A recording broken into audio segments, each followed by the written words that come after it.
오늘 지금 볼 거는 작업위험성 평가의 개념과 시행 방법 현장 적용 사례입니다. 이 화면에 이게 뭔가 하면은 이순신 장군이에요. 이순신 장군이 여기가 명량입니다. 명량. 그 진도에 있는 명량, 이게 아주 물살이 샘받아서 그걸 쳐다보고 있는 장면이에요. 뭐 이게 앞에 대문 화면으로 이렇게 쓴 이유가 뒤에 가면 이제 제가 설명을 드리겠습니다. 자, 한번 보겠습니다. 오늘 목차입니다. 우리가 안전관리를 하는데 현장에서 안전관리라는 건 안전사고가 안 나게 하는 거죠. 안전한 상태가 유지가 되게 하는 건데, 이 안전사고가 단어적인 의미가 있습니다. 이 단어적인 의미를 알면은 안전관리 이 업의 본질을 알 수가 있습니다. 요걸 먼저 한번 살펴보고, 그 다음에 작업위험성 평가인데, 작업위험성 평가의 유래가 어떻게 되느냐, 취지가 뭐냐, 그리고 시행 방법이 어떻게 되고 현장에 적용을 했던 그런 사례를 한번 같이 보는 시간을 가지도록 하겠습니다. 자, 먼저 안전사고의 단어적인 의미입니다. 안전사고는요, 단어적인 의미는 이렇습니다. 사람과 사물의 편안하고 온전한 상태가 없어졌다는 거예요. 편안하고 온전한 상태가 없어졌다 하는 것, 그게 안전사고입니다. 이 왼쪽에 사진을 보시면은 이 소를 가지고 밭을 갈고 있죠. 아주 뭐 소의 에너지를 잘 쓰고 있습니다. 이게 이제 롯데타워인데요. 롯데타워 아주 안정적으로 운영되고 있죠. 이게 이 프렌트 산업 현장의 프렌트 현장입니다. 프렌트 현장이 아주 안정적으로 운영이 되고 있습니다. 오른쪽에 보면은 이 소가 통제불능 상태가 돼버렸어요. 사람을 받고 난리가 났습니다. 그다음에 빌딩에 불이 났죠. 화재 폭발이 일어났습니다. 또 화학 프렌트에 화재 폭발이 일어났죠. 요게 왼쪽에 있는 이 상태는 지금 안전한 상태고, 오른쪽에 있는 거 이건 안전하지 않은 상태예요. 이 상태를 고안전사라고 합니다. 고안전사. 근데 고안전사에서 우리가 쓰는 거 이제 안전사고라고 이렇게 쓰죠. 이 안전사고가 어떤 학문적인 의미는 이렇습니다. 산업 현장에서 안전사고는 통제를 벗어난 에너지의 광란을 안전사고라고 합니다. 자, 이게 무슨 의미냐? 이 물류센터인데요. 물류센터가 지금 왼쪽에 안전하게 운영이 되고 있죠. 이게 안전사입니다. 편안할 안자, 온전할 전자, 일사자, 편안하고 온전한 상태로 지금 운영이 되고 있어요. 근데 화재 폭발이 났습니다. 물류센터 화재 폭발이 나서 수십 명이 사상하는 그런 사고가 많이 났죠. 이게 고안전사입니다. 고안전사. 이 고자가 옛 고자, 없을 고자예요. 우리가 제사 지내면은 지방 쓰죠. 지방에 고아무개 이러면은 옛날에는 계셨는데 지금은 돌아가시고 안 계신 아무개 이 뜻입니다. 옛날에는 있었는데 지금은 안 계신 아무개. 고안전사는 편안하고 온전한 일이 옛일이 돼버린 상태예요. 이렇게 편안하고 온전한 안전사가 옛일이 돼버렸다는 거예요. 그래서 지금은 편안하지 하고 온전하지 않고 아주 위급한 곤란한 상황이 된 게 그게 고안전사입니다. 근데 고안전사니까 발음하기가 좀 이상하니까 안전사고로 도치를 시켜서 이렇게 안전사고라는 이제 단어를 쓰는 겁니다. 그럼 안전사가 통제 가능한 상태의 에너지를 잘 활용을 하는 거예요. 안전하게. 안전사고는 통제불능 상태의 에너지 광란이 일어나는 겁니다. 이게 재입니다. 그러면 안전관리업의 본질이 뭐냐? 사람과 사물의 편안하고 온전한 상태를 보존하는 겁니다. 그러니까 편안하고 온전한 상태가 유지되도록 하는 거, 그게 안전관리업의 본질이에요. 자, 이 취지를 알고 계속 가보겠습니다. 작업위험성 평가를 한번 보겠습니다. 작업위험성 평가가 뭐냐? 작업위험성 평가. 작업의 위험성을 평가한다는 거죠. 자, 이게 지금 이 영화 포스터입니다. 명량, 노량, 한산 이 세 개 영화가 나왔죠. 이게 전부 이순신 장군 영화입니다. 이순신 장군을 주제로 다룬 영화인데, 이순신 장군은 아주 훌륭하고 위대한 장수입니다. 이순신 장군을 아는 사람은, 임진왜란 때 있었던 저희 일을 아는 사람들은 해외의 해군 제독들이 이순신 장군을 엄청나게 이렇게 전쟁의 신으로 존중하는 사람들이 많습니다. 존경하는 사람들이. 그 다음에 일본이 적국이잖아요. 일본을 상대로 이제 전쟁을 치렀는데, 이순신 장군이 있어서 조선이 망하지 않았죠. 근데 일본으로 봐서는 이제 아주 적장입니다. 적장인데, 적장임에도 불구하고 이순신 장군을 존경하는 사람들이 많아요. 일본 사람들이 너무나 훌륭했기 때문에. 이순신 장군이 어떤 일을 했느냐? 그 해전사를 가만히 들여다보면요. 23전 23승을 했어요. 23번 싸워서 23번 다 이겼습니다. 한 번도 진 적이 없어요. 근데 그 싸움이 전체가 다 압승을 했습니다. 압승이라는 거는 아군의 피해는 거의 미미하고 적군은 완전히 괴멸되는 그런 승을 했습니다. 여기 이 명량 영화에 나오는 이 장면이죠. 외선이 300척이 넘는 외선이 있는데 이 10수척을 12척이라 그랬대요. 12척, 13척이라 그랬는데 12척, 12, 13 되는 그 배로 괴멸을 시켰어요. 저 왜군 수백 척의 함선을. 그게 이제 명량해전이었죠. 이순신 장군이 이렇게 놀라운 전과를 일으킬 수 있었던, 해낼 수 있었던, 저걸 이룰 수 있었던 방법이 있습니다. 그 방법이. 그게 뭐냐. 이순신 장군이 이걸 했던 거예요. 전투 위험성 평가를 했습니다. 1597년에 전투 위험성 평가. 이순신 장군은 이게 울돌목인데요. 이 울돌목이 이 울명자에다가 덜볼 양자입니다. 그러니까 바다가 운다는 거예요. 물살이 새가지고 저기 가면 윙윙 소리가 납니다. 그러면서 이게 이 회오리가 생기면서 물 기둥 같은 게 생겨요. 이 양자가 덜볼 양자거든요. 대덜볼 양자. 그래서 물이 울면서 바다에 대덜볼 기둥 같은 게 생긴다고 명량이라는 그 지명이 생긴 거예요. 여기를 이렇게 쳐다보고 있습니다. 여기를 쳐다보고 이 물살을 이용해서 왜군하고 어떻게 전투를 치를 수 있을까 그걸 고민하고 있는 거예요, 지금. 그 이순신 장군은 이런 첩보원을 많이 썼습니다. 엄청나게 많은 첩보원을 썼어요. 왜군에도 첩보원을 많이 심어놓고 우리 조선군도 첩보원으로 많이 활용을 했습니다. 그리고 그 지역, 지형지세, 자연 조건, 그 다음에 그 지역 주민들한테까지 모든 걸 탐문을 해서 전투를 하기 전에 전투 위험성 평가를 했어요. 그러니까 아군의 전력하고 적군의 전력하고를 비교를 하고 주변 여건들을 전부 다 봐서 전투 위험성 평가를 한 거예요. 그래서 아군이 이길 수 있다는 확신이 들었을 때만 싸웠어요. 그러니까 이 상태면은 우리가 전략 전술을 잘 쓰면 이길 수 있다 하는 그게 판단이 된 다음에 싸웠다는 거예요. 만약에 성산이 없으면 안 싸웠습니다. 이순신 장군은 성산이 없으면 도망갔어요. 신출귀몰하게 도망갔습니다. 그래서 이순신 장군이 도망가면 못 찾아요. 남해, 서해에 얼마나 섬이 많습니까? 그 섬의 지형지물을 이용해서 어디 숨어버리면 왜군이 아무리 찾으려도 못 찾았어요. 근데 나타나서 전투를 벌이면은 백전백패했어요. 백전백패 왜군들이. 그만큼 아주 무서운 장군이었어요. 왜군들한테는 아주 공포의 대상이었습니다. 이순신 장군이 이렇게 23전 23승을 할 수 있었던 게 전투 위험성 평가를 했다는 거예요. 1500년대에. 이 전투 위험성 평가는 우리가 이런 말을 쓰죠. 지피지기면 백전백승이라는 이 말을 쓰죠. 근데 저 말을 우리가 상투적으로 쓰는데 저 말은 어디에도 근거가 없는 말이에요. 어디에도 저 말에 근거가 되는 얘기가 없습니다. 그리고 실제로도 안 맞아요. 적을 알고 나를 알면은 100번 싸워서 100번 이긴다는 건데 적을 알고 나를 알아도 100번 싸워서 100번 못 이깁니다. 적이 너무 강하잖아요. 싸우면 안 됩니다. 이순신 장군처럼 피해야 되는 거예요. 적이 압도적으로 강해서 내가 싸워서 이거는 뭐 질게 자명한데 그 싸우는 거는 용기가 아니고 만용이에요. 무책임한 겁니다. 일단 피해서 내가 힘을 기르고 여건을 만들어서 이길 수 있는 여건을 만든 다음에 싸워야 되죠. 그 적이 너무 약하잖아요. 그럼 방심을 해요. 방심을 해서 내가 최선을 다 하지 않기 때문에 그래서 또 집니다.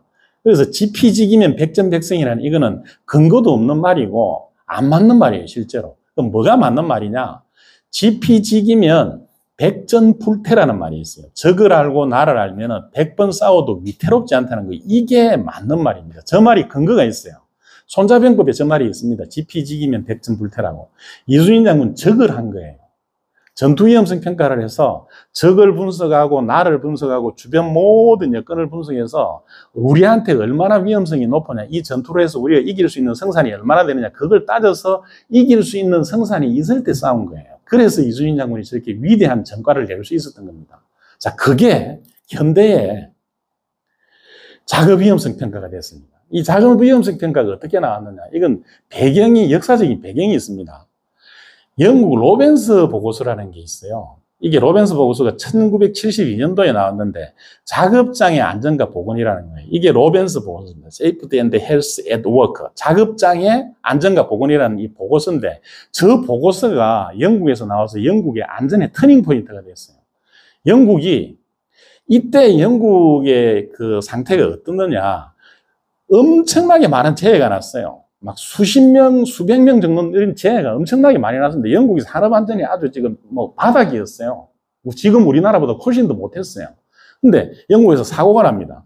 1966년에 영국 탄광에서요, 144명이 매몰돼서 이 사면이 함몰돼가지고 매몰돼서 죽는 사고가 납니다. 이 사고가 나면서 일터 안전보건위원회가 만들어졌어요. 이 로벤스 위원회가 구성이 돼서 로벤스가 이제 주축이 돼서 그래서 72년에 로벤스 보고서가 나왔어요. 이 로벤스 보고서가 뭐냐? 목표 기반 안전 규제 정책이에요. 그러니까 그전에는 규제 기반이었어요. 규제 기반. 규제 기반 안전 정책이 그전에는 시행이 되고 있었어요. 그게 뭐냐고 하면은 우리가 지금 그 규제 지시 기반 안전 정책을 쓰고 있어요. 우리나라가 지금까지 그렇게 썼었어요. 그게 뭐냐? 법을 정하는 거예요. 산업안전보건법, 뭐 관련 여러 가지 법들을 정해가지고 그 법 기준을 지켜라. 이 기준을 안 지키면 처벌하겠다 해서 그 규제를 가지고 관리를 해온 그런 정책을 썼던 거예요. 영국도 그랬었습니다. 그런데 이게 산업 현장이나 건설 현장은 살아 움직이는 생물이에요, 사실. 수없이 많이 조건이 변합니다. 그 조건이 변할 때마다 하나씩 규제를 더하면 나중에는 규제가 수천 가지, 수만 가지가 될 수 있어요. 손발을 묶어버립니다. 사람 손발을. 더 위험해져요. 영국도 그때 규제 기반을 그 안전정책을 쓰고 있었던 그 로벤스 보고서에 뭐가 나왔는가 하면은 위험을 만든 사람, 사업주가 위험을 가장 잘 볼 수 있다. 그 다음에 작업을 수행하는 근로자가 그 실질적인 위험을 가장 잘 안다. 그러니까 법적인 규제, 타율적인 관리는 한계가 있다는 거예요. 지금 우리나라가 그랬죠. 사고가 나면은 사고 조사를 합니다. 사고 조사를 하면서 뭐 조사하는가 하면은 법을 뭘 위반했는지 찾아요. 그 법이 현실에, 그 현장에 안 맞는 법도 많은데 실질적인 사고 원인이 뭔지 찾는 게 아니라 이 법 기준으로 뭐가 위반됐는지 그걸 찾아가지고 이 현장이 뭐 수십 가지, 수백 가지 산업안전보건법을 어겼다. 이렇게 기사가 나옵니다. 어처구니 없는 일을 하고 있었던 거예요. 그러니까 실질적인 원인이 파악이 안 되니까 거기에 대한 실질적인 대책이 안 나고 계속 동일한 사고가 반복이 되는 그런 일이 진행이 되고 있었던 거죠. 영국도 그랬다는 거예요. 그래서 법적 규제에 타율적인 관리에 한계가 있으니까 작업자하고 사업주로 구성된 현장 중심 자율 규제 관리가 필요하다. 그래서 사업주 자기 규율 예방 체계를 도입한 거예요. 이건 뭐냐? 포괄적으로 이렇게 해놨습니다. 포괄적으로 법으로 뭘 규정하느냐? 이 작업을 한다. 예를 들어서 타워크레인 인상 작업을 한다. 그러면 거기에 대해서 이렇게 되어 있어요. 법에는 합리적이고 충분하게 안전조치를 시행해라. 이렇게 되어 있어요. 타워크레인 인상 작업을 하는데 니네가 제일 잘 아니까 거기에 대해서 안전보건관리 규정을 자체적으로 만들어가지고 합리적이고 충분한 안전조치를 하라는 거예요. 그래서 노사가 합의해서 세부적인 자기규율을 작성해서 그걸 적용하고 시행하라는 거예요. 법에서는 어떤 기준을 이렇게 정해주는 게 별로 없어요. 근데 만약에 사고가 나면은 와서 조사를 할 때 합리적이고 충분한 안전조치를 했는지를 조사를 합니다. 그게 안 됐으면 처벌을 하는 거예요. 그래서 저 자기규율 체계에서는 현장에 가서 매달 점검하고 과태료 끊고 하는 이런 게 없습니다. 합리적이고 충분하게 안전조치를 하라는 그 지시만 있는 거예요. 포괄적인 지시만. 이렇게 해서 50년 정도가 흘렀죠. 이 로벤스 보고서가 나오고 나서 영국이 이 형태로 목표 기반 안전규제 정책이 생긴 거예요. 목표를 안전하게 해라는 그 목표를 기반한 안전규제 정책을 쓰면서 자기규율 예방 체계가 이제 수행이 된 거죠. 그래서 2022년에 사망 만인율을 비교하면 이렇습니다. 영국이 0.03이고 한국이 0.43이에요. 영국의 14배입니다, 우리나라가. 이 OECD 국가 중에서 거의 최저, 38개국 OECD 그 경제개발 협력기구 38개국 중에서 34위입니다. 34위. 거의 꼴찌 수준이에요. 우리나라가 규제 기반으로 안전정책을 계속 시행해 왔거든요. 그러니까 영국은 목표 기반 안전규제 정책을 50년 정도 하면서 이만큼 갭이 벌어진 게 사실 이제 이게 좀 더 깊이 들어가 보면은 지금 뭐 저 단순히 사망 만인율 가지고 그 나라의 안전 수준을 비교하기는 좀 무리가 있어요. 왜냐하면은 그 나라 산업 구조가 다르거든요. 얼마나 위험성이 높은 사업이 많은지, 얼마나 뭐 위험성이 낮은 서비스업 규모가 많은지 그것도 봐야 되고, 그 다음에 건설업 자체를 또 봐야 돼요. 전체를 다 볼 게 아니라 건설업이라는 이 직종 자체에, 이 업종 자체의 사망 만료를 비교해 이제 그게 객관적인 비교 데이터가 되긴 하겠죠. 그렇지만 전체적으로 봤을 때 영국이 한국보다 14배 안전한 나라라는 거예요. 산업 현장에서. 그래서 우리나라가 지금 뭘 했느냐. 현재 산업안전정책 기준이 지시 기반 안전규제예요. 그래서 목표 기반 안전규제로 정책 기조를 점진적으로 전환을 하는 겁니다. 그게 중대재해처벌법이 22년 1월 27일 날 발효가 됐죠. 경영 책임자를 책임한다는 겁니다. 경영 책임자에게 책임을 묻는다는 거죠. 그 인사와 조직과 예산을 다 자기가 주관할 수 있는 그 안전보건 관리 체계를 구축을 해서 경영 책임자가 합리적이고 충분한 안전조치를 시행을 안 했으면 경영 책임자 처벌하겠다는 거예요. 그게 목표 기반 안전정책으로 지금 전환이 된 겁니다. 중처법이. 그 다음에 22년 11월 30일 날 중대재해 감축 로드맵이 나왔죠. OECD 이 국가 사망 만료율 평균이 0.29인데 우리나라가 0.43으로 거의 꼴찌 수준이었잖아요. 그래서 이걸 평균 0.29 수준으로 올리겠다는 거예요. 그렇게 하면서 뭐가 나왔느냐, 구체적으로 위험성 평가 중심의 자기규율 예방 체계를 확립하겠다. 위험성 평가가 저기서 나온 거예요. 위험성 평가가 니네가 작업장에서 그 내용을, 위험을 가장 잘 알고 있으니까 니네가 위험성 평가를 해서 거기에 대해서 안전조치를 충분히 해라. 합리적이고 충분한 안전조치를 한 다음에 작업을 하라는 그 기준이 이제 적용이 된 게 이 위험성 평가 중심의 자기규율 예방 체계를 확립을 한 거죠. 그래서 중소기업 등이 중대재해 취약 분야의 집중 지원과 관리를 하고, 그 다음에 참여하고 협력을 통해서 안전의식 문화를 확산하겠다. 그 다음에 산업안전의 거버넌스를 재정비하겠다. 거버넌스라는 게 어떤 지배구조죠, 지배구조. 지배구조가 관에서, 정부에서 어떤 규제 정책을 정해놓고 그 규정 하나하나를 지키라는 이게 아니라 사업주 자체적으로 충분하고 합리적인 안전조치를 하고, 거기에 대해 가지고 어떤 재해가 발생했을 때 그 해야 될 목표 기반의 그 목표를 달성할 수 있는 충분한 조치를 했느냐, 그걸 보고 그게 안 되면은 처벌을 한다는 거예요. 그렇게 거버넌스가 바뀐 겁니다. 거버넌스가, 산업안전 거버넌스가. 그 다음에 위험성 평가 제도가 23년 작년 5월 22일 날 개편이 됐죠. 이게 자기규율 예방 체계 핵심 방안이 나온 거예요, 이제. 이 핵심 방안이 명확하게 정의를 했죠. 위험성 평가가 두리뭉실했는데, 그 다음에 상시평가 제도를 도입했습니다. 다양한 평가 방법을 제시를 했죠. 평가 시기를 명확하고, 근로자가 참여해서 평가 결과를 공유를 해라. 이렇게 해서, 어쨌든 2023년에 우리나라 사망 만인율이 0.39가 됐어요. 0.39. 최초로 0.3%대에 진입을 했습니다. 저게 이제 여러 가지 요인이 있겠지만은 우리나라 산업안전 관리 정책 기조가 완전히 바탕부터 지금 바뀌고 있다는 거예요. 그 바탕이 바뀐 게 정부에서는 상당히 이제 고무적으로 보고 있습니다. 이게 우리가 방향을 제대로 잡아서 이대로 계속 강력하게 추진하면은 우리가 원하는 목표를 달성할 수 있겠다는 그 방향으로 지금 가고 있는 게 위험성 평가라는 거예요. 자, 위험성 평가를 그러면 어떻게 시행하느냐? 그걸 전체 개요를 한번 보겠습니다. 작업에 내재된 유해 위험 요인을 파악을 하는 거죠. 그리고 이 위험성 평가를 관리 감독자가 주관해서 한다는 겁니다. 노사 합동 점검을 하고 사고 분석을 하고 근로자 제한을 하는 이 일련의 과정을 통해서 작업에 내재된 유해 위험 요인을 사업장 자체에서 유해 위험 요인을 찾는다는 거예요. 그 다음에 위험성을 판단하고 결정을 합니다. 이게 이제 정량을 하는 거죠. 이 정량하는 방법을 여러 가지를 제시를 했어요. 이 강도 빈도법이 있죠. 발생 가능성하고 발생 시 빈도. 그 다음에 체크리스트법. 그 다음에 상종합 판단법. 그 다음에 원포인트 시트법. 여러 가지 방안들을 이제 쓸 수 있도록 그렇게 제시를 했습니다. 자, 이렇게 위험성 판단을 해서 결정을 했을 때 어떻게 되느냐? 세 가지가 나옵니다. 세 가지가. 이 다른 여러 가지 형태가 있지만 그 형태를 전체 퉁쳐보면 이렇게 됩니다. 낮은 위험, 중간 위험, 높은 위험이 나옵니다. 낮은 위험은 허용 가능한 위험이에요. 위험 요인을 인지한 다음에 주의해서 작업을 시행하는 거예요. 우리가 모든 작업은 위험 요인이 있어요.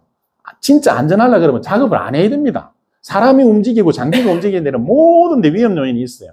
이 위험 요인을 감수하고 갈 수밖에 없는 게 있어요. 근데 이게 이런 위험 요인이 있다. 그러니까 이런 부분을 주의해서 작업을 해야 된다 하고 감수를 하고 가는 게 그게 낮은 위험입니다. 허용 가능한 위험이에요. 중간 위험은 대책이 필요합니다. 이건 위험도가 너무 높아서 제거를 하든지 감소를 시키는 대책을 수립해서 안전을 확보한 다음에 작업을 해야 되는 게 중간 위험입니다. 그다음에 높은 위험, 절대로 허용할 수 없는 위험이에요.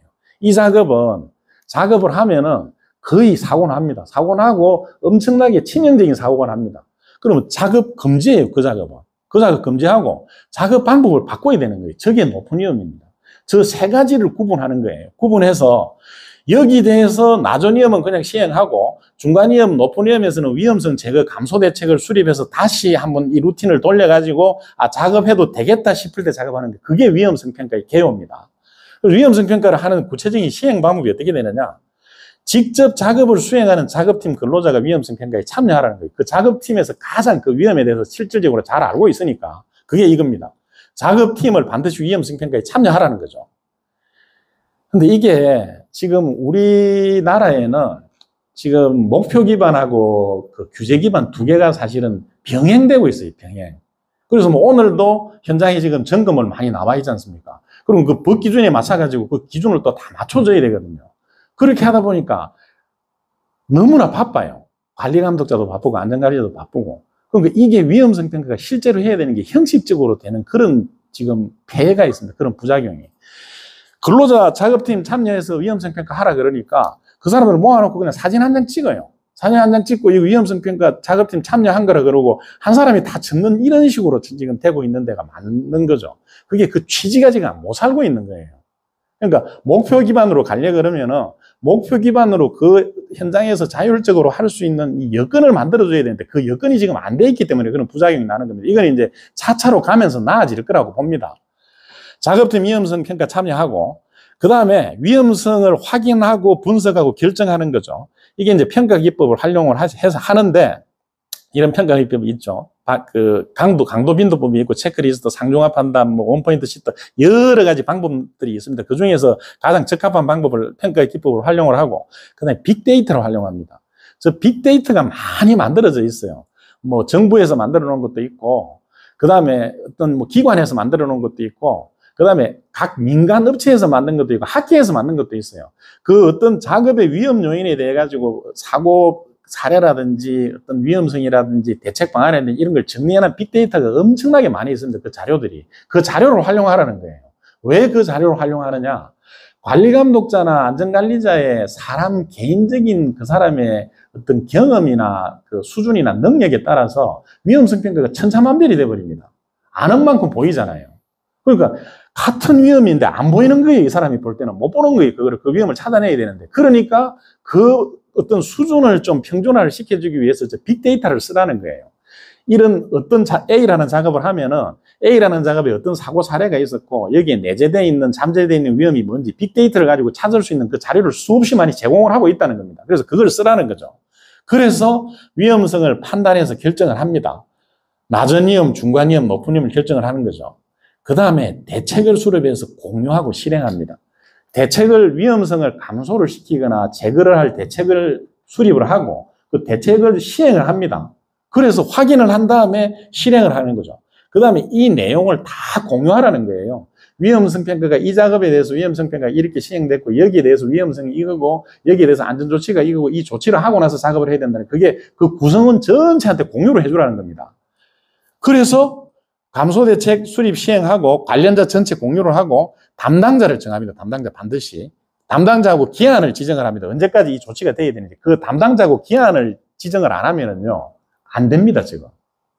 우리가 안전 교육 영상 같은 데 보면은 어떤 사람이 이렇게 심각한 상황에 대해서 이렇게 CPR을 시행을 하면서 119에 신고를 해야 되는데 그 주변에 보고 있는 사람들한테 119 신고해 주세요. 그럼 아무도 신고 안 합니다. 근데 그걸 보면서 이런 교육을 하잖아요. 거기 안경선 아저씨 119 신고해 주세요. 그러면 자기를 지목해서 하니까 그 사람이 신고를 합니다. 그것처럼 담당자를 지정을 하면 누구도 안 챙겨요. 누가 챙기겠지 하고 생각을 하고.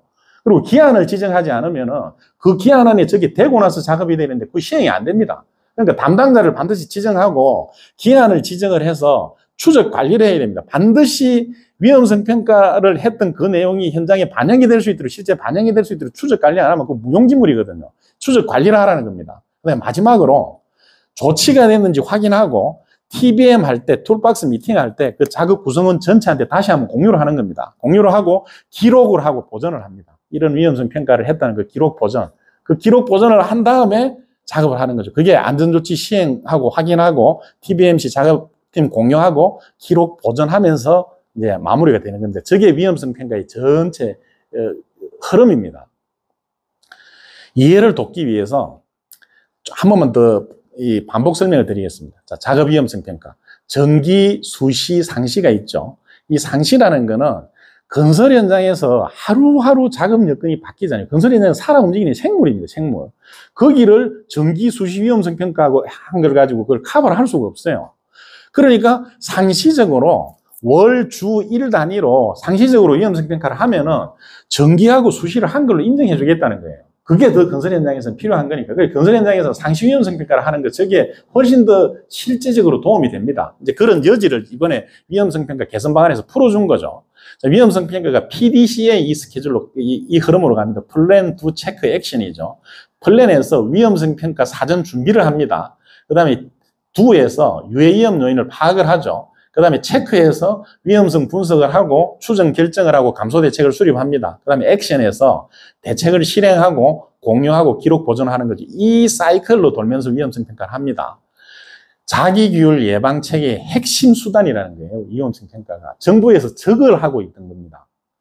그래서 목표 기반 안전 규제를 하는 겁니다. 목표 기반. 2013년부터 위험성 평가가 시행이 됐죠. 산업안전보건법 개정이 되면서 이게 사업주 의무로 시행이 됐는데 유명무실했습니다. 근데 2023년에 개편을 하면서 사업장 자기규율 예방 체계 활성화가 된 거예요. 그러니까 목표 기반 안전 정책의 핵심이 위험성 평가라는 겁니다. 나라의 안전 정책이 전체적으로 지금 바뀌고 있는 겁니다. 이게 이제 위험성 평가가 뭐 그 5가지 단계로 가서 사전 준비, 실시 규정을 정하고 참여자 선정하고 데이터 수집 분석을 합니다. 그다음에 유해 위험 요인 파악을 하고 유해 위험성 추정 결정을 하죠. 감소 대책 수립 시 이 2번, 3번, 4번이 핵심적인 내용입니다. 그다음에 결과 공유하고 기록 보존해서 시행을 한다는 거죠. 자, 이렇게 했을 때 아까 이순신 장군이 전투 위험성 평가하고 연관을 해서 말씀드려 보겠습니다. 작업 위험성 평가가 이겁니다, 이거. 지위지대면 배급불태라는 말이 있었죠. 적을 알고 위험을 알고 대비할 줄 알면은 100가지 작업에서 위태롭지 않다는 거예요. 지피지기면 100점 불태가 이렇게 위험성 평가에서 바뀐 겁니다. 지위지대 위험을 알고 대비할 줄 알면은 100가지 작업을 하면서 위태롭지 않다는 거예요. 위험을 분석해서 대비하면 모든 작업에서 위태로움이 없다는 겁니다. 이게 타이타닉호죠. 타이타닉호가 빙산에 충돌해가지고 침몰했습니다. 그래서 엄청난 사상자가 났죠. 그 빙산이라는 게 물 위에 보이는 것보다도 물 밑에 있는 게 훨씬 크잖아요. 잠재되어 있는 그 안 보이는 부분이. 거기에 부딪혀서 타이타닉호가 침몰을 한 겁니다. 이 위험성 평가를 해서 보이지 않는 그 위험까지 찾아서 대비를 하면은 그런 사고가 안 나고 이렇게 이제 배가 순항을 할 수 있다는 겁니다. 자, 이제 마지막으로 현장에 위험성 평가 실제 적용했던 사례를 한번 보겠습니다. 이거는 위험성 평가를 안 해가지고, 잘 못 해가지고, 중대재해가 난 겁니다, 중대재해. 끔찍한 사고가 난 겁니다. 이게 지금 어떤 상황이냐. 제조업체인데요. 이동식 틀비계입니다. 이동식 틀비계를 이 동선으로 이렇게 밀고 갑니다. 밀고 가는데, 이 위에 호이스트 크레인 트롤리바가 있었어요. 이 트롤리바는 여기 동부스가 있습니다. 동대 부스가 있고 이 부스로 이렇게 슬라이딩 하면서 이 크레인, 호이스트 크레인이 전기 동력을 공급받아가지고 구동을 하는 겁니다. 이렇게 움직이는 레일이에요, 레일. 근데 이 위에 고무를 가지고 이렇게 덮어놨어요, 캡으로. 캡으로 덮어놨는데 옆에 뭐가 와서 세게 밀어버리면 고무가 그게 밀리면서 그냥 받습니다. 이제 이 이동식 틀비계를 밀고 가다가 호이스트 크레인 트롤리바에 닿아버린 거예요. 닿아서 전기가 통합니다. 그 틀비계 단간 파이프로. 단간 파이프로 전기가 통하는데 전기가 누전이 된 거죠. 누전. 전기가 생 겁니다. 그래서 전기가 누전되면 누전된 전기를 어디로 가느냐? 땅으로 갑니다. 땅으로. 그 접지를 하는 게 누전된 전기가 땅으로 흘러갈 수 있는 길을 하나 만들어주는 게 우리 현장에서 접지를 하는 거예요. 근데 이동식 틀비계 바퀴가 이 플라스틱 고무 바퀴로 되어 있죠. 이 전기가 안 통합니다. 그러니까 땅으로 흘러갈 수 있는 길이 없죠. 근데 이제 저기 네 사람이 밀고 가는데 네 사람이 손으로 잡고 발바닥을 땅에 발바닥이 닿은 상태에서 밀고 가니까 누전된 전기가 이 사람 손을 통해서 몸을 통해서 발을 통해서 땅으로 흘러갑니다. 우리가 신고 있는 이 신발은 전기가 통합니다. 신발이 고무로 돼 있어서 전기가 안 통할 것 같은데 우리가 일반적으로 신고 있는 신발은 순수 고무가 아니고 거기 불순물이 많이 들어있어요. 뭐 색소라든지 강도를 내기 위해서 탄소라든지 이런 게 들어있어서 전기가 통합니다. 전기가 안 통하려 그러면은 절연 안전화나 절연 장화 같이 이렇게 절연 용도가 되어 있는 신발을 신으면은 이런 감전사고 안 납니다. 지금 이 사고 막을 수 있습니다. 이 사람들은 그냥 신발을 신고 있기 때문에 감전이 됩니다. 손으로 전기가 흘러 들어와서 몸으로 해서 발로 흘러나가는 거예요. 자, 사고 영상을 한번 보겠습니다. 이 네 사람이 지금 털비기를 밀고 오는데요. 여기 이 근로자가 여자 근로자입니다. 여성 근로자입니다. 가다가 감전이 닿는 순간에 위에 닿는 순간에 축 늘어져 버립니다. 사람들이 축 늘어져서 지금 이제 감전이 됐어요. 이 손을 놓으면 될 텐데 손을 못 놓습니다. 30mA 이상 이렇게 감전이 되면 손을 놓을 수가 없어요. 이 사람 떨어졌는데 여기서 이쪽으로 굴렀으면 감전이 해제가 됐을 텐데 여기 이 털비기 쪽으로 굴러가지고 대퇴부가 지금 닿아 있어요. 이 사람도 마찬가지입니다. 떨어지면서 몸이 닿아 있어요. 털비기에. 그래서 계속 지금 몸이 감전되고 있는 상태. 이 사람도 마찬가지입니다. 이 사람도 골반 쪽이 지금 닿았어요. 그래서 넘어져서도 계속 지금 감전이 되고 있는 거예요. 몸으로 지금 전기가 흐르고 있는 겁니다. 이 여성 근로자가 제일 오래 견디죠. 여성 근로자가 피하 지방이 많아서 감전이 되면 조금 내성이 있습니다. 자, 이 여성 근로자는 먼저 쓰러진 사람 몸 위로 쓰러졌어요. 그래서 지금 감전에서 해제가 됐습니다. 정신을 차립니다. 가는데 지금 뭐 멘붕 상태에서 가다가 여기 목이 다시 닿아버려요. 다시 감전이 됐는데 다행히 여기서 분리가 됐어요. 이 단감 파이프에서 분리가 돼서 감전에서 해제가 돼서 지금 막 이렇게 경련을 일으키고 있습니다. 지금 연기가 나고 있죠. 이 연기가 저 사람들 몸으로 전기가 흐르면서 몸이 타는 거예요, 지금. 살이 타는 연기예요. 이 여성 근로자 좀 더 보겠습니다. 이제 정신 차리고 일어나서 나갑니다. 지금 감전에서 이분은 지금 해제가 됐기 때문에.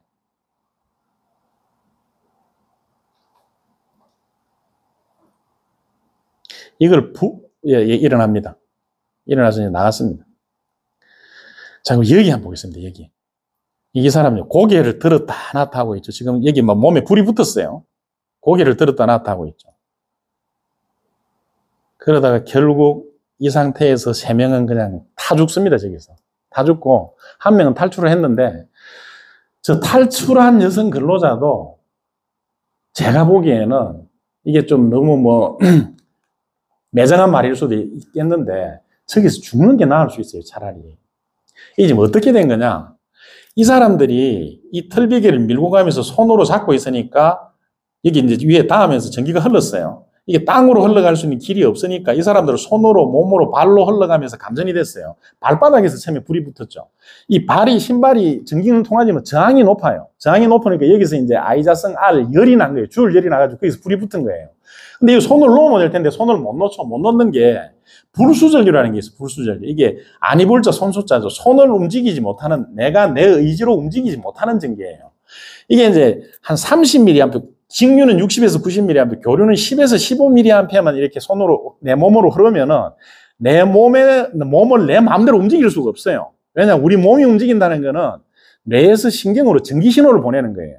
그래서 근육을 수축, 이완을 시켜서 움직이는 건데 제가 말을 하는 거나 우리 몸을 움직이는 모든 동작이 다 그래요.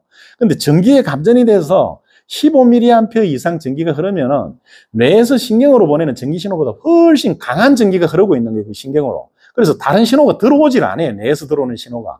그리고 수축을 합니다, 수축을. 전기에 감전되면 근육이 오그라들면서 수축을 해요. 그래서 전기에 감전되면은 막 그 전기가 사람을 끌어당긴다는 얘기죠. 그래서 사람을 끌어당기는 게 아니라 전기에 감전되면은 내 근육이 수축하면서 이렇게 끌려가는 거예요. 그래서 끌어당기는 듯한 느낌이 드는 겁니다. 이 사람들은 여기에 손을 놓을 수가 없는 상태에서 불수전류로 붙들려서 축 늘어졌어요. 근데 좀 있다가 손을 놓고 떨어졌죠. 손을 놓은 게 아니고 근육이 타버린 거예요. 근육이 타서 탄력을 잃으니까 무너져 내린 거예요. 무너져 내리면서 이쪽에 이 누전되어 있는 털비기에서 분리가 됐으면 다행인데 몸이 저 세 사람은 다 닿아있어요. 대퇴부가 닿고 골반이 닿고 여기 저 허벅지 엉덩이가 닿아가지고 계속 그 사람 몸을 통해서 전기가 흐르는 거예요. 누전 전기가. 그러면서 몸에 열이 나서 몸에 불이 붙어서 다 죽은 거예요. 전기에 감전되면은요 엄청나게 아픕니다. 엄청나게 아프면서 정신이 또렷해져요. 그래서 고문 중에서 제일 잔인하고 강력한 고문이 전기고문이에요. 전기고문 하면 죽든지 아니면 다 자백합니다. 아까 이 사람 보라 그랬죠, 이 사람. 이 사람 자기 몸에 불이 붙었는데 고개를 들었다 놨다 하고 이제 저게 어떤 상황이냐. 여기 이 골반 허벅지 부위에 닿아서 이쪽으로 전기가 흐르고 있으니까 이 몸을 움직이지 못해요. 몸에 지금 전기가 흐르고 있으니까 이게 불수 전류가 돼버린 거예요. 근데 목은 상대적으로 멀리 떨어져 있잖아요. 그 목에서 목으로 가는 신경이 머리에서 가까우니까 여기는 신호가 가니까 고개를 들었다 놨다 하면서 자기 몸이 타는 걸 보고 있는 거예요. 또렷한 정신에 자기 몸이 타는 그 끔찍한 고통, 그 끔찍한 냄새를 맡으면서 다 죽은 거예요. 그리고 여러분들 현장에서 감전제는 반드시 막아야 됩니다. 감전제에 일어나면 얼마나 끔찍한가 하면은 감전제가 고압이나 특고압에서 일어나면 그냥 사람이 퍽 터져버려요. 사람이 그냥 형체 없이 터져버립니다. 숯덩어리가 돼버려요. 근데 220이나 380, 440도 있죠. 440 정도의 감전이 되면은 감전됐다가 이 사람이 해제가 됐을 때 멀쩡해도 집에 퇴근해서 갔다가 쇼크살을 하는 경우가 많아요. 왜 그러느냐. 전기는 자기가 가장 흐르기 쉬운 길로 흐르는 자연의 특성이 있어요. 우리 몸이 이렇게 감전이 되면은 피부로 전기가 안 흘러요. 이 피부에는 수분이 적기 때문에 전기장이 높아요. 그래서 어디로 가냐? 안으로 들어가요. 안으로 들어가서 진피나 혈관으로 전기가 흘러요. 그래서 그 안에 엄청난 데미지를 입혀요. 어떻게 데미지를 입히느냐? 우리 전자레인지 쓰죠. 전자레인지가 어떻게 쓰는 건가 하면은 수분이 있는 음식만 전자레인지로 조리가 됩니다. 수분이 있는 음식을 거기 넣고 전자레인지 스위치를 켜면은 초고주파가 가서 그 물을 때려요. H2O 물 분자를 때려요. 그 물 분자끼리 서로 흔들려서 마찰이 됩니다. 그 마찰에 의해서 열이 나는 걸로 음식을 익히는 거예요. 그 전자레인지에 음식을 익히면은 안쪽은 익는데 바깥쪽은 안 익는 경우가 있어요. 내부에서부터 익어요. 전기에 감전되면 그렇습니다. 전기에 감전되면은 내상을 입어요, 내상을. 겉은 멀쩡해요. 그래서 퇴근을 했는데 동맥 쪽에 이런 쪽에 데미지가 나 있다가 집에 가서 동맥이 터져버리는 거 안에서. 그래서 쇼크를 받아서 사망하는 그런 사고가 납니다. 그래서 전기 감전 사고가 나면은 멀쩡해 보여도 그 전기 감전 사고의 임상 경험이 있는 의료진이 있는 병원으로 가서 반드시 응급 조치를 해야 됩니다. 이게 보통 대학병원 이상은 돼야 그런 그 안전한 조치를 받을 수 있으니까 그렇게 참조하시고 그렇게 조치를 하시기 바랍니다. 그리고 전기에 감전돼서 화상을 입어요. 전기에 이렇게 감전이 돼서 화상을 입는데 일반 화상은 이 피부가 막 화상을 입어서 좀 험살구져도 피부 외피가 장갑처럼 보호를 해줘요, 몸을. 그래서 내부 진피가 보호가 됩니다. 근데 전기에 감전되면은 외부의 외상이 크게 안 보여도 내부가 익어버려요, 내부가. 내부가 여기서 깊은 화상을 입습니다. 그래서 이거 치료하는데 시간이 엄청나게 걸려요. 화상 치료하는 거 끔찍합니다. 손상된 조직을 긁어내요. 긁어내고 거기에 약을 발라놓습니다. 그래서 다시 이제 피부가 재생되면 또 긁어내요. 그걸 몇 번 긁어내야 신경하고 이런 게 살아나고 흉이 크게 안 집니다. 그게 이제 화상 치료를 하는 건데, 화상 치료를 할 때는 마취를 잘 안 합니다. 마취를 하면은 신경이 살아나고 하는데 좀 지장이 있어요. 그래서 참아야 돼요, 그 고통은. 근데 일반 화상은 피부 외피에 화상을 입는데 전기 화상은 내부 진피에 화상을 입는다 그랬잖아요. 그 길을 다 긁어내야 되는 거예요. 긁어내고 재생이 되고 긁어내고 재생이 되고 그걸 끝없이 반복을 하는 거예요. 그래서 전기 화상을 입으면은 그 치료 과정도 끔찍합니다. 그래서 전기 감전 사고는 현장에서 반드시 막아야 됩니다. 이게 이제 그 감전 사고로 이 세 사람이 여기서 절명을 하고 아까 그 여자 근로자분이 차라리 저기서 죽는 게 나을 수 있다고 한 거는 저 정도 되면요 내부 장기가 심각한 손상을 입었어요. 이미 저 정도 감전이 되면.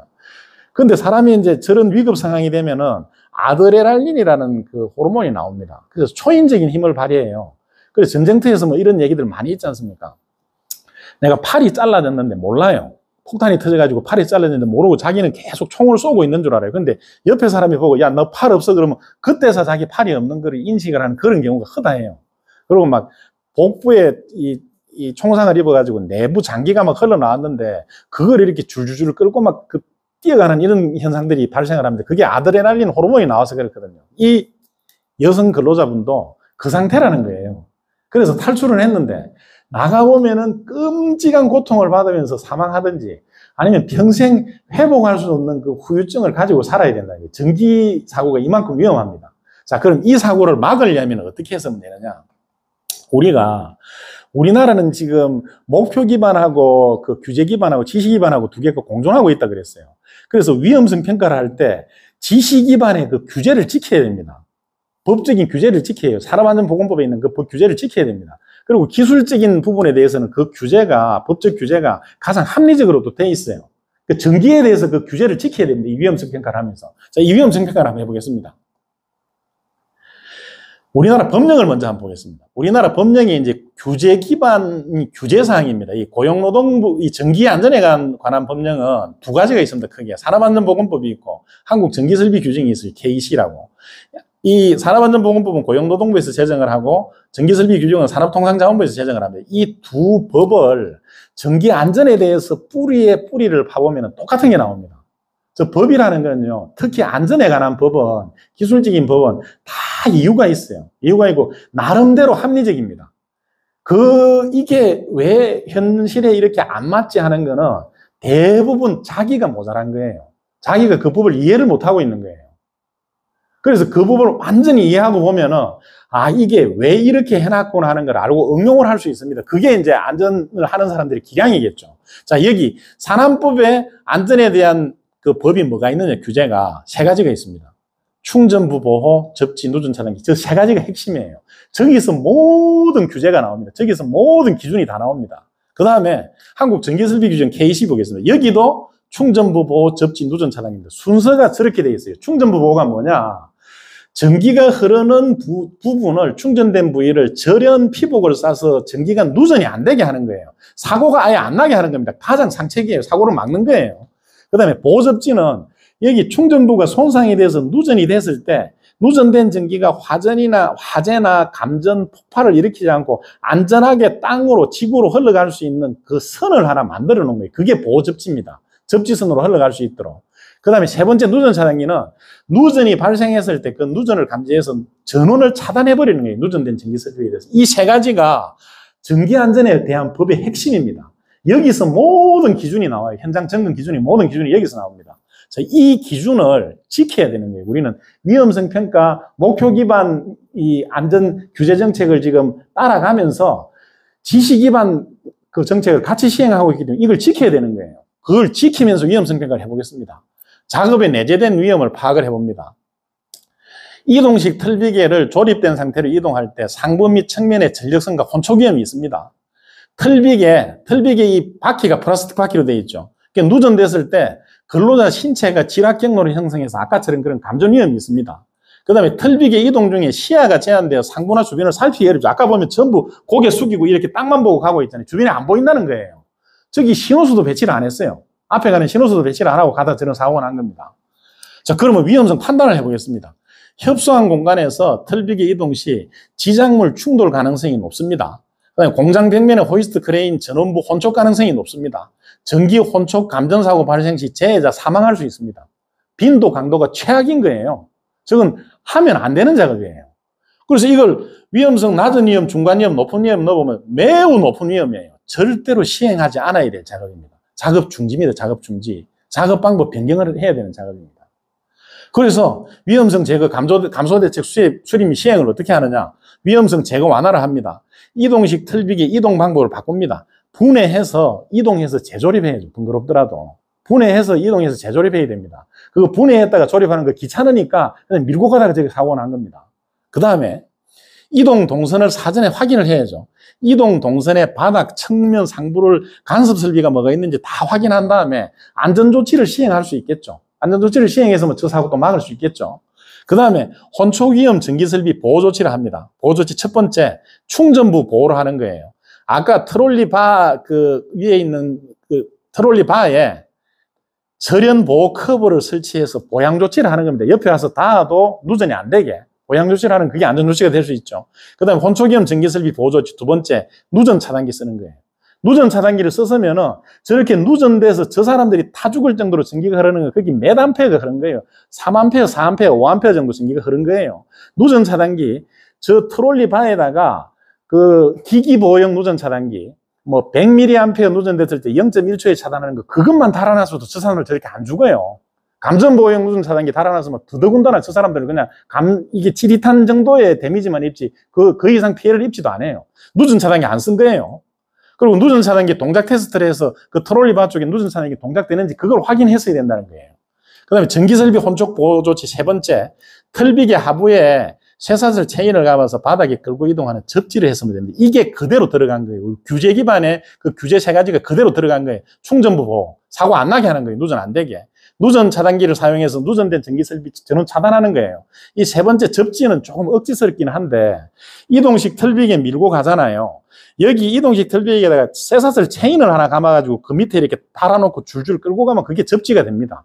그게 쇠사슬이 전기가 흐르잖아요. 그게 콘크리트 바닥에 닿아 있잖아요. 그러면 누전된 전기가 그리 흘러갈 수 있는 길을 만들어주는 거예요. 근데 이렇게 생각할 수 있습니다. 아니, 콘크리트 바닥이 접지가 됩니까? 콘크리트 바닥에 전기가 잘 안 흐르는데. 근데 접지라는 거는, 보호접지라는 건 상대적인 거예요. 사람하고 보호접지하고 두 개가, 전기가 흘러가는 길이 두 개가 나란히 병렬이 되는 거예요. 근데 전기는 자기가 가장 흐르기 쉬운 길을 흐른다 그랬죠. 우리 사람 몸은 한 5,000옴 정도 됩니다. 손에서부터 발까지. 근데 쇠사슬 체인 이렇게 감아서 늘어뜨려 놓으면 그거는 이제 한 50옴, 100옴 정도 됩니다. 근데 바닥이 같은 컨디션이잖아요. 같은 시멘트 바닥이에요.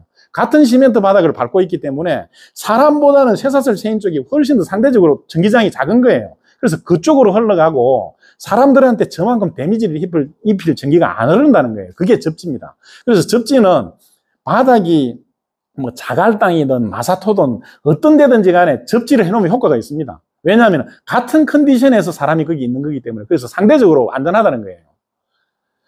자, 이 사례를 한번 보겠습니다. 이게 지금 크레인이 작업하다가 가공전선에 혼촉이 된 거예요. 혼촉이 돼서 이제 누전이 됐습니다. 근데 크레인 바퀴가 이게 고무 바퀴가 전기가 안 통하죠. 그러니까 아까 이동식 틀비기처럼 크레인에 여기 전기가 충전되어 있는 거예요.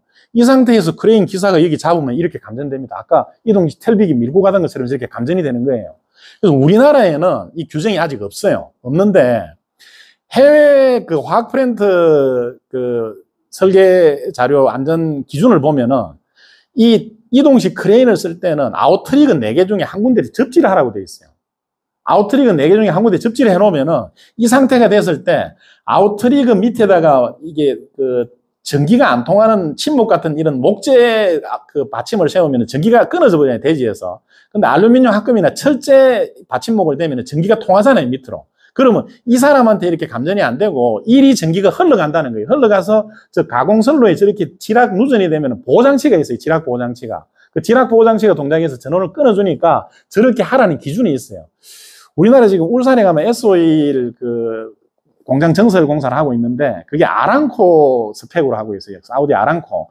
그 스펙을 제가 보니까 이렇게 돼 있어요. 이동식 크레인 중에 아웃트랙 중에 하나를 접지를 하라고 돼 있어요. 그게 이제 이런 부분을 고려를 해서 그렇게 기준이 나온 거죠. 그러니까 아까 이제 이동식 틀비계에 접지를 한다는 게 좀 억지스럽긴 하지만은 이동을 하면서 그 철 체인을 하나 감아가지고 바닥에 줄줄 끌고 오면 이 형태의 접지가 된다는 거예요. 그래서 사람을 보호해 준다는 겁니다. 이 실제로 이런 사고가 난 적도 있어요. 이 카고 크레인 가지고 이제 작업을 하면서 위에 이 붐대 가공선로에 닿았어요. 닿아가지고 이 타이어 쪽으로 전기가 못 흐르는데 요것도 하나 좀 알면 좋습니다. 우리가 타는 자동차 중에 승용차 있죠, 승용차. 승용차는 타이어가 전기가 안 흐릅니다. 절연이 돼 있어요. 그게 그 품질 스펙이 그렇게 돼 있어요. 승용차는 그 타이어에 전기가 안 흐르도록 돼 있어요. 그래서 낙뢰가 칠 때 승용차 안에 앉아 있으면 100% 안전합니다. 낙뢰가 칠 때 승용차 안에 있으면 안전하고 하늘에서 가공전선이 떨어져 가지고 만약에 전선이 땅에 떨어져서 누전이 됐잖아요. 그 상태에서도 승용차 안에 있으면 안전해요. 승용차 위로 전선이 떨어져도 승용차 안에 가만 앉아 있으면 안전해요. 그 기준으로 승용차 타이어는 전기가 안 흐르도록 만들어놨어요. 사람을 보호하기 위해서. 근데 이 타이어, 이 트럭이나 크레인 이 타이어는 그렇게 못 만들어요. 저건 워낙에 그 하중을 높게 받기 때문에 이 타이어는 절연 규정을 적용할 수가 없어요. 여기 안에 막 탄소도 넣고 와이어 철심도 넣어요. 그래서 저런 트럭이나 크레인 타이어는 전기가 통합니다. 그러니까 여기 이렇게 누전이 되니까 이 타이어 쪽으로 전기가 흐른 거예요. 그래도 완전히 전기가 잘 통하는 건 아니니까 전기가 이제 흐르면서 찌직찌직 소리가 났죠. 근데 그 근로자가 옆에서 이거 소리가 나니까 뭐지 하고 이렇게 쳐다보는데 터져버렸어요, 저 타이어가. 타이어가 터져가지고 막 얼굴에 중상을 입었어요, 파편이 튀어가지고. 그래서 이제 누전이 되면은 크레인 작업을 하다가 누전이 되면 이런 형태의 그 사고가 생기니까 여러분들 현장에서 작업하실 때 크레인이 위에 가공전선이 있는 데서 작업하면은 아웃트리거 쪽에 이렇게 알루미늄이나 철제로 된 그 받침대를 받쳐주면 이게 접지가 되거든요. 접지가 되면 이런 형태의 사고를 좀 막을 수 있습니다. 자, 대책임 하겠습니다. 대책임. 복습입니다. 안전사고의 단어적 의미는 편안하고 온전한 상태가 옛일이 된 불편하고 위급한 상태라는 겁니다. 그 안전관리 이 업의 본질은 편안하고 온전한 상태를 유지하는 겁니다. 작업위험성 평가가 뭐냐? 작업위험성 평가의 유래를 보겠습니다. 이순신 장군이 전투위험성 평가를 했다 그랬죠. 1500년도에. 그래서 23번 싸워서 23번을 압도적인 전승을 했습니다. 이게 지위지대면 배급불태로 연결이 되는 거죠. 우리가 현장에서 위험을 알고 대비할 줄 알면 100가지 작업에서 위태롭지 않다. 이게 위험성 평가의 유래라고 할 수 있습니다.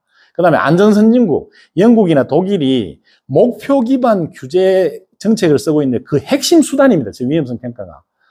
안전하게 해라. 니네가 알아서 자체적인 그 안전 시스템을 만들고 기준을 만들어서. 그런데 어떻게 하느냐? 충분하고 합리적으로 해라. 그 기준만 주는 거예요. 목표만 주는 거예요. 목표만. 그 목표에 대해서 구체적으로 어떻게 할 건지는 그 사업장에서 가장 잘 아니까 사업장 자체로 위험성 평가를 해가지고 거기에 대해서 대처를 해서 한다는 거예요. 그러면서 어떻게 처벌을 하느냐. 그 사고가 났을 때 아주 객관적으로 조사를 합니다. 객관적으로 조사를 해서 충분하고 합리적인 조치를 다 했으면은 그 사업자 처벌 안 해요. 할 의무를 다 했으니까. 근데 그게 안 됐으면 아주 심각하게 처벌을 합니다. 회사 문 닫을 정도로. 그리고 또 어떻게 하느냐. 우리나라는 지금 산재보험을 국가에서 운영하고 있잖아요. 거기서는 산재보험을 국가에서 운영 안 해요. 민간에서 운영합니다. 민간에서 산재보험 운영하는데 그게 보험을 들어야 일을 할 수 있어요. 우리나라 자동차 보험처럼. 근데 그 보험회사에서 이 회사에 보험을 들 때 그 회사 안전관리 시스템하고 안전 수준이 어느 정도 되느냐, 안전조치를 얼마나 하느냐에 따라서 보험료가 천차만별입니다. 보험료가 1억이 될 수도 있고 100억이 될 수도 있어요. 이 안전조치가 안 돼 있으면 그 리스크를 그만큼 안고 가야 되니까 보험료 100억 나오는 거예요. 그러니까 보험료 100억 안 주려고 그러면 해야 되는 거예요. 그 안전 시스템을 자율적으로 구축을 해야 되는 거예요. 그렇게 안전관리를 했다는 거예요. 안전선진국에서. 우리나라가 지금 그 방향으로 가고 있는 겁니다. 목표 기반 규제의 핵심 수단이 작업위험성 평가고 그게 성공 사례가 뭐 직접 비교하기는 조금 문제가 있다 그랬죠. 이건 좀 그 무리가 있기는 한데 그래도 사망 만인율이 2022년도에 14분의 1입니다. 14분의 1. 우리나라보다 14배 안전한 거예요. 그다음에 자기규율 예방체제, 안전을 목표로 자율적인 위험을 확인하고 대책을 수립해서 자율적으로 안전조치를 시행하라는 거예요. 충분하고 합리적이게. 시행 방법과 현장 적용 사례, 사전 준비를 하고 위험 요인을 파악을 하고 이 핵심 원입니다. 위험성을 추정을 하고 분석해서 결정을 하고 이게 핵심 2죠. 그 다음에 감소 대책을 수립하고 실행한다는 이게 핵심 3입니다. 이 세 가지를 가지고 이제 현장 안전관리를 하겠다는 거죠. 안전을 확보하겠다는 거죠. 그 결과 공유를 하고 기록 및 보전을 합니다. 위험성 평가 현장 적용 사례를 봤습니다. 이동식 틀비기 이동 중 감전 사망자를 봤는데요. 우리는 위험성 평가를 할 때 지금 지시 기반 안전 규제하고 같이 하고 있기 때문에 법령 규제사항을 기본적으로 준수해야 됩니다. 그 기본적으로 준수하는 게 제가 아까 전기에서 보여드렸다는 건 충전부 보호, 보호접지, 누전 차단기 사용 그 세 개가 법적 규제예요. 현장에 와서 그 세 가지 항목에 대해서 지켜지지 않는 게 있으면 과태료 먹이는 겁니다. 지금 그렇게 규제를 하고 있는 겁니다. 이 두 개를 병행을 해서 우리는 위험성 평가를 해야 되는 그런 상황에 있는 겁니다. 위험성 평가가 저런 어떤 근본적인 취지를 가지고 저런 유래를 가지고 우리나라에서는 이제 고용노동부에서 저정책 기조를 완전히 잡은 거예요. 지금 고용노동부 그 산재예방정책 본부장으로 있는 분이 유튜브에서 이렇게 강의를 한 내용이 몇 개가 있어요. 여러분들 기회가 되면 한번 찾아보시기 바랍니다. 그 내용을 들으면은 우리나라 고용노동부가 어떤 방향으로 가고 있느냐 하는 거 그게 완전히 감이 잡힙니다. 제가 볼 때는 아주 바람직한 쪽으로 방향이 잡았다고 생각을 합니다. 우리가 현장에서 잘 이제 그걸 실천을 하면은 머지않은 시간 내에 영국보다 우리나라가 더 안전한 나라가 될 수 있을 거라고 그렇게 기대를 합니다. 자, 이상 마치겠습니다. 혹시 오늘 했던 내용 중에서 뭐 이렇게 궁금한 사항이나 어떤 얘기든지 질의응답할 거 있으면 하는 시간 잠깐 가지겠습니다.